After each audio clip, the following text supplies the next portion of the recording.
Dari pantauan PAL TV, pada hari kerja sepanjang Jalan Merdeka, sejumlah kendaraan terutama kendaraan roda 4 terpantau memarkirkan kendaraan di bahu jalan hingga berlapis. Padahal area jalan ini pusat perkantoran pemerintahan Kota Palembang yang setiap hari mobilitas masyarakat tinggi tentunya menghambat arus lalu lintas, bahkan tidak jarang kemacetan sering terjadi di jalan ini.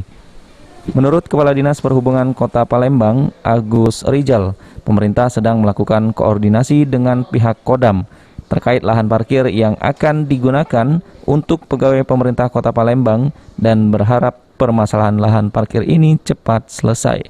Dengan parkir di pemerintah kota ya, karena itu juga kemarin ada bermasalah sama lahannya Kodam ya, sehingga belum bisa kita gunakan lahan tersebut. Ini lagi tahap rapat dengan Kodam bagaimana satuan ruang parkir yang ada di samping Pemkot itu bisa termanfaatkan untuk parkir kendaraan khusus pegawai Pemkot maupun tamu-tamu yang ada di Pemkot.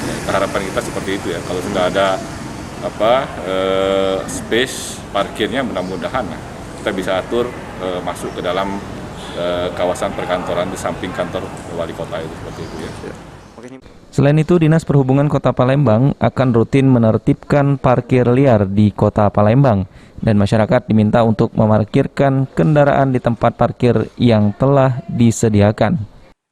Penertiban ya, baik itu parkir yang melanggar aturan terkait dengan mobil atau kendaraan roda 2 yang memang tidak sesuai dengan lokasi parkir, kita akan lakukan penertiban. Termasuk juga titik-titik parkir yang memang ada petugasnya yang memang tidak sesuai dengan mungkin 2 lapis dan sebagainya. Ini petugas kita secara tiap hari secara kontinu lah, menyebar di beberapa ruas jalan yang ada di Kota Palembang yang mungkin secara simultan sehingga bisa tercover lah mana pelanggaran titik-titik parkir yang ada di Kota Palembang.